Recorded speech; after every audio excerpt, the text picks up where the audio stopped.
Hello guys, welcome to the struggle. तो कैसे हैं आप सभी। आज हम शुरू करने वाले हैं द्विघात समीकरण की प्रश्नावली 4.4 और 4.4 का पहला प्रश्न हमें दिया हुआ है, निम्न द्विघाती समीकरणों के मूल की प्रकृति ज्ञात कीजिए। इसमें द्विघात समीकरण दी हुई हैं, उनके मूल हैं और उन मूलों की हमें प्रकृति ज्ञात करनी है और यदि मूलों का अस्तित्व हो तो उन्हें ज्ञात कीजिए। अस्तित्व का मतलब है कि वो हमारी वास्तविक संख्याएं हैं या अवास्तविक संख्याएं हैं, ये हमें देखना है। तो यहाँ हमें मूलों का अस्तित्व देखना है, मूलों की प्रकृति देखनी है। तो मूलों की प्रकृति का हमारे पास फॉर्मूला है कि मूलों की प्रकृति डी से डिफाइन करते हैं हम इसे। तो मूलों की प्रकृति बराबर बी स्क्वायर माइनस 4ac और बी क्या है, ए क्या है, सी क्या है, ये हमें पता है। हमारी समीकरण किस प्रकार होती है, a x square plus b x plus c is equal to 0। तो ये हमारी द्विघात समीकरण है।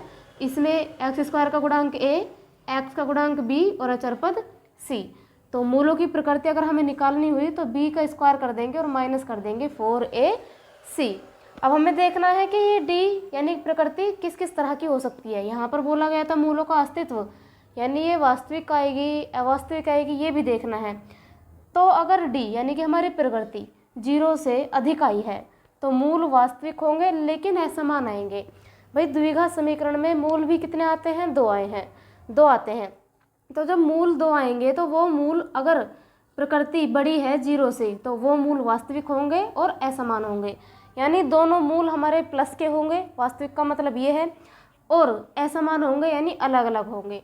ठीक है, अगर 0 के बराबर हमारी प्रकृति आई तो मूल वास्तविक तो होंगे लेकिन समान होंगे। यहाँ दोनों मूल असमान थे, यहाँ क्या होंगे, दोनों समान होंगे। यानी पहला मूल अगर हमारा मान लीजिए 4 आया है तो दूसरा मूल भी क्या आएगा, 4 ही आएगा। तीसरा, अगर प्रकृति हमारी कम आई है 0 से कम की कंडीशन क्या हो सकती है, वो माइनस में आएगी, यही कंडीशन हो सकती है। तो मूल काल्पनिक होंगे और काल्पनिक होने का मतलब क्या है, ये समझ सकते हैं कि ये जो भी आएंगे ये माइनस में ही आएंगे। इसमें वर्गमूल में माइनस का चिन्ह होता है, यानी ये जब भी आते हैं माइनस में ही आते हैं। अगर हमारी प्रकृति 0 से कम आ रही है तो उसे हम करेंगे कि ये मूल हमारे काल्पनिक हैं। अब देखते हैं, हमें दिया हुआ है पहला प्रश्न इसका 2x square minus 3x plus 5। इसमें हमें देखना है पहले क्वेश्चन में कि ये मूल इसके वास्तविक हैं या हमारे पास है d बराबर बी स्क्वायर माइनस 4ac। अब हम यहाँ लिख लेते हैं पहले a क्या है, b क्या है और c क्या है इस हमारे क्वेश्चन में। तो इस क्वेश्चन में हमने देखा एक्स स्क्वायर का गुणांक a होता है तो a तो हो गया 2, b होता है x का गुणांक तो माइनस का 3 हो गया b, और c होता है हमारा अचर पद जो कि हमें दिया हुआ है 5। तो ये a b c हमने लिख लिए हैं। अब हम अपने इस फॉर्मूले में इन्हें रख देते हैं। तो d यानी कि प्रकृति बराबर b स्क्वायर, b क्या है यहाँ पर माइनस का 3 और माइनस के 3 का भी क्या लगाना है, स्क्वायर, क्योंकि b स्क्वायर है माइनस 4 इंटू में a है हमारे पास 2 इंटू में c है हमारे पास 5। तो d बराबर भाई माइनस का स्क्वायर करेंगे माइनस माइनस प्लस हो जाएगा और 3 का स्क्वायर कितना हो गया 9, और इन सब की मल्टीप्लाई कर देते 4 दूनी 8 और 8 पंजे 40, तो ये आ गया माइनस का 40। और d बराबर 40 में से प्लस माइनस माइनस होगा, 40 में से 9 माइनस करेंगे तो 31 आएगा, लेकिन 40 माइनस का था इसलिए ये भी क्या आया है, माइनस का आया। तो हमने यहाँ देखा कि जो मूलों की प्रकृति आई है वो माइनस में आई है, यानी 0 से कम है। और जब 0 से कम होती है मूलों की प्रकृति तो मूल हमारे काल्पनिक होते हैं। अब हम अपना नेक्स्ट क्वेश्चन देखते हैं। इसमें यही बताना था कि कैसे हैं। इसमें हम लिख देंगे मूल काल्पनिक हैं क्योंकि इसमें 0 से कम आई है मूलों की प्रकृति। दूसरा क्वेश्चन हमें दिया हुआ है, इसमें 3x square minus 4 root 3x plus में 4 इज इक्वल टू 0।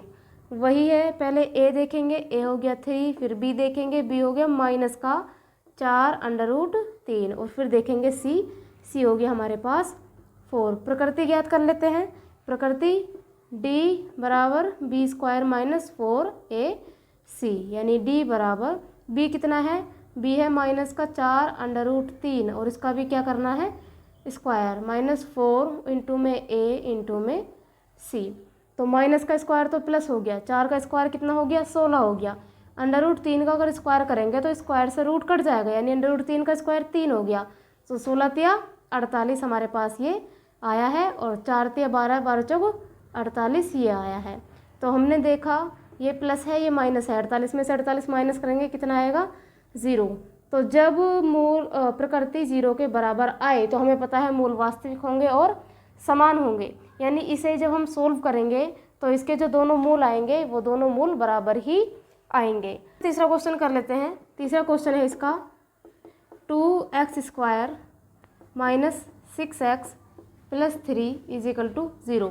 हमने देखा a है 2 एंड b है माइनस का 6 और c है प्लस का 3। प्रकृति देखनी है इसमें भी, मूलों की प्रकृति है इसमें b² माइनस 4ac। तो d बराबर b है हमारे पास माइनस का 6 और माइनस का 6 का भी क्या है स्क्वायर माइनस 4 इंटू में a जो कि 2 है इंटू में c जो कि 3 है। तो d बराबर माइनस का प्लस हो गया और 6 का स्क्वायर हो गया 36। तो 4 दूनी 8 तिया 24 ये हो गया। पर तो अब हम इसमें से 36 में से 24 माइनस करेंगे, ये हमारे पास आए 12। तो हमने देखा कि d जो है यानी प्रकृति जो है वो 0 से बड़ी है।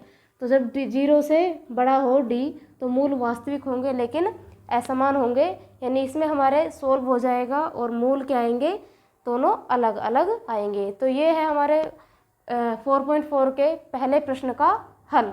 तो इसमें हम क्या करते हैं, सिर्फ हमें मूलों की प्रकृति देखनी है कि मूलों की प्रकृति इसमें किस तरह की आएगी, जिसका फॉर्मूला है d बराबर b² माइनस 4ac। अब हम इसका सेकंड क्वेश्चन देख लेते हैं। बोला गया है प्रत्येक द्विघात समीकरण में k का ऐसा मान ज्ञात कीजिए कि उसके 2 बराबर मूल हों। हमें k का मान निकालना है, बात यह है, और k का मान हमें ऐसे निकालना है कि जो द्विघात समीकरण है उसके जो मूल आए वो बराबर आ जाए। और ये मूल बराबर कब आएंगे, जब हमारा प्रकृति मूलों की प्रकृति 0 के बराबर होगी। तो हमें क्या करना है, हमें मूलों की प्रकृति से ही किसका k का मान निकालना है। तो हमें मूलों की प्रकृति से ही k का मान निकालना है। तो अब हम इसका पहला क्वेश्चन देखते हैं। इसका पहला क्वेश्चन है हमारे पास 2x² plus kx plus 3 is equal to 0। इसमें a देखेंगे हम 2 है, b क्या है b k है एंड c क्या है c 3 है। प्रकृति देख लेते हैं, प्रकृति में होता है b² माइनस 4ac। तो b क्या है b है k का स्क्वायर माइनस 4 इंटू में a इंटू में c। तो k² माइनस 4 दूनी 8 तिया 24। अब ये 24 इधर माइनस का आया है तो इधर बराबर में हम 0 मान लेते हैं। तो k² ये इधर जाके हो गया प्लस का 24 हो गया। इसका स्क्वायर है तो इसका क्या चढ़ेगा वर्गमूल चढ़ेगा। तो 24 हो जाएगा वर्गमूल में। 24 को भी हम लिख देते हैं 12 दूनी 24 या फिर 4 छिंग 24 ऐसा भी लिख सकते हैं। तो 4 में से हमारे पास 2 बाहर आ जाएगा और 6 रह जाएगा रूट में ही।